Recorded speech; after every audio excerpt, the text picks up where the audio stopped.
সৃষ্টি জগতে মানুষের অস্তিত্ব কি কেবলই অর্থহীন কোনো সংযোগ, নাকি এর পেছনে কোনো মহৎ উদ্দেশ্য রয়েছে? মানুষের প্রতিটি কাজ, কথা এবং তার শারীরিক ও আত্মিক মর্যাদার কি কোনো মূল্য নেই? এই প্রশ্নগুলোর উত্তর যদি ইতিবাচক হয়, তবে আমাদের অবশ্যই মেনে নিতে হবে যে মানুষের এই পৃথিবীতে আগমনের পেছনে এক মহান উদ্দেশ্য লুকিয়ে আছে। আল্লাহ তাআলা পবিত্র কোরআনে স্পষ্টভাবে ঘোষণা করেছেন, মানুষ কি মনে করেছে যে তাকে উদ্দেশ্যহীনভাবে ছেড়ে দেওয়া হবে? মানুষকে কেবল সৃষ্টিই করা হয়নি, বরং তাকে বিবেক বুদ্ধি দিয়ে সমস্ত সৃষ্টির সেরা হিসেবে মর্যাদা দেওয়া হয়েছে। তাকে দান করা হয়েছে ভালো এবং মন্দের মধ্যে পার্থক্য করার অসামান্য ক্ষমতা। তাকে সঠিক পথে চলার দিশা দিতে আল্লাহ তাআলা বলেছেন। আল্লাহ মানুষকে সৃষ্টি করেছেন, তারপর তাকে ভালো ও মন্দের পথ দেখিয়েছেন। পবিত্র কোরআনের মূল লক্ষ্য হলো মানুষকে হেদায়েত বা সঠিক পথ দেখানো এবং দুনিয়া ও আখিরাতের কল্যাণের পথ বাতলে দেওয়া।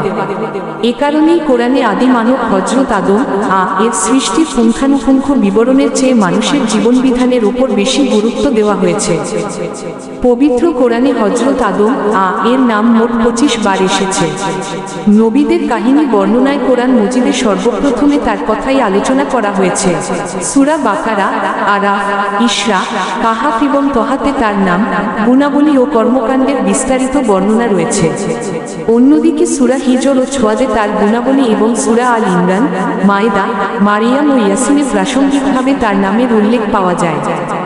আল্লাহ যখন আদম কে সৃষ্টির সিদ্ধান্ত নিলেন, তখন তিনি ফেরেশতাদের উদ্দেশ্যে বলেছিলেন, আমি পৃথিবীতে আমার প্রতিনিধি খলিফা সৃষ্টি করতে যাচ্ছি।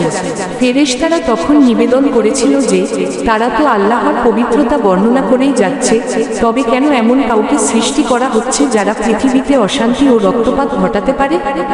আল্লাহ তাআলা তাদের উত্তরে কেবল এটুকুই বলেছিলেন, নিশ্চয়ই আমি যা জানি তোমরা তা জানো না।